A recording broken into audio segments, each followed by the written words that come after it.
Hey mga brods, ito na nga victory party ng San Miguel Beermen sa Ayala Malls. At ito nga mga brods, binigyan pa nga ng SMB players yung mga fans ng mga sayawan talaga. Lalong lalo na ito pong sayaw ni Kit Jimenez na may pagkaldag pa. Syempre hindi rin magpapuli yung mga chika babes dyan sa Ayala Malls. At ito nga mga kabrods, yung mga sayawan nila. Ito na nga mga brods, victory party na ng SMB sa Ayala Malls Activity Center kahapon sa Thursday, 4 PM yan mga kabrods ha. At ito nga ang daming fans ang dumalo sa victory party ng SMB. So syempre alam natin yan yung mga loyal SMB fans or yung mga napapadaan sa mall na PBA fans.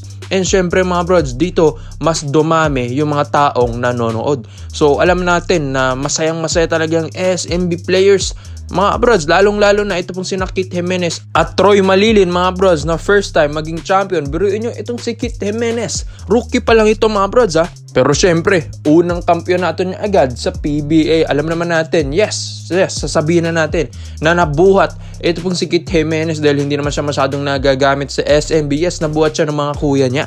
And syempre, alam na yun at tanggap na yun ni Kit Jimenez. Pero syempre sa ensayo, makikita nyo rin naman na masipag talaga ito pong si Kit. May mga napapanood nga akong clips sa vlog ni Kit Jimenez na tuwing ensayo, nakikita natin niya sumasabay talaga siya sa mga kuya niya. At may potential si Kit. Kaya nga naman mga brods, malay natin sa mga next season ng SMB magagamit na ito. So dito na nga mga brods ha, ito na nga may mga chika babes din dito sa Ayala Malls Activity Center kung saan yun nga nagsayawan din sila. And ito na nga mga brods, may pagka-split pa. Nakakagulat ito mga brods. Syempre tinitignan na rin ito ng mga SMB players. Dahil yun nga mga brods, di ba? Nagpakitang gilas ang mga chika babes sa Ayala Malls. Di ko lang rin alam kung random fan ba sila or isa sila sa mga kamag-anak rin ng mga SMB players. So ito nga mga brods may mga nagsasabi kung magkakano nga ba talaga yung bonuses na ito pong mga PBA players na ito na nagkakampiyon sa PBA. Like ito na nga ang SMB, ito pong recently na nagkampiyon mga kabrods. And alam naman natin, isa ito sa mga talagang gustong malaman din ng mga ibang PBA fans kung magkakano nga ba ang mga bonuses ng mga players kapag nagkampiyon na. Lalong-lalo na SMC team pa. Ito pong SMB mga kabrods. Unahin muna natin sa best player of the conference mga brods. Ayon din sa Spin.ph, nakakatanggap ang isang best player of the conference awardee like etong si CJ Perez mga kabrods. Nakatanggap ito ng bonus na 250,000 pesos. At ang mga mythical team players naman makakakuha naman ng 200,000 pesos. So si CJ Perez mga brods basically nakakuha na ito ng 250k. Pero kung makikita nyo sa website na ito pang pinagkuhanan natin ng mga brods ng 250k sa Spin.ph, ito ay 2019 pa lang. So mga brods, 2024 na, malay natin mas mataas na yan.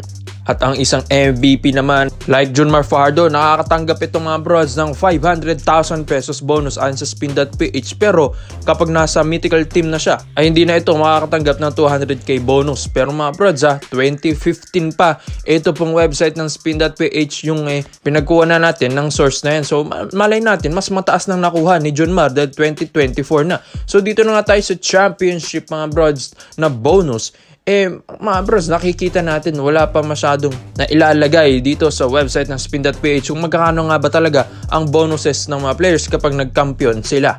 So yun nga mga bros, malay natin ito ay nasa 500,000 din dahil katumbas rin ito ng MVP award ang magkampiyon ka or mas higit sa 500k mga kabros dahil syempre champion na ang iyong kupunan, which is mas tumaas na yung value or salary cap ng iyong kupunan dahil syempre ang iyong company ay nagkampiyon pa. Siguro nga mga nasa 500 plus k na rin ang mga bonuses na ito, pero malay natin below 500k din, and yung mga 500k above, yun yung mga players talaga na tumulong talaga sa SMB na magkampiyon like CJ Perez, Benny Boatwright Jr. kanilang import, Junmar Fajardo, and Jericho Cruz. Kaya nga parang ala sports car bonuses ito pong mga PBA players natin na nagkampiyon like SMB. Congrats din sa kanila and deserve nila ito.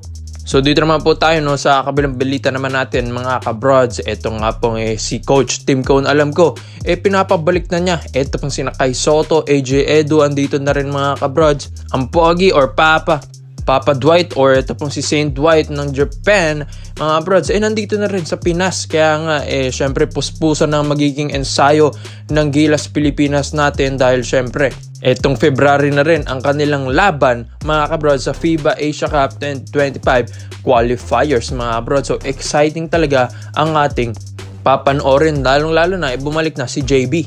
So ito na nga mga brods, alam natin na kasama sa pool or sa lineup, ito pong si Chris Newsome. Yes mga brods, hindi na mawawala ito. And in fairness kay Coach Tim Cone, ang ganda talaga ng lineup niya ngayon. Ang lalaki, which is ang pinakamaliit na dyan, ito pong si Scottie Thompson na 6 foot or 6'1" ang height na point guard. And si Chris Newsome mga brods talagang kita mo dito na ito po ang isa sa mga paborito talaga ni Coach Tim Cone. Last stint na rin ng Gilas Pilipinas dati sa FIBA Asia Cup din. Andun din, ito pong si Chris Newsome. So mga brods, isa rin sa mga paborito niya talaga na player, ito pong si Newsome mga brods. At hindi nyo ba napapansin? Malay nyo, may mga small talks na ito pong si Coach Tim Cone and Chris Newsome from the practice na rin ng Gilas Pilipinas. Ito pong si Chris Newsome, alam ko nga, paborito rin niya na coach. Ito pong si Coach Tim Cone, medyo nagkagulo-gulo na nga sa Meralco Bolts ni Chris Newsome, lalong-lalo na nung nawala ito pong si Coach Norman Black at ito nga,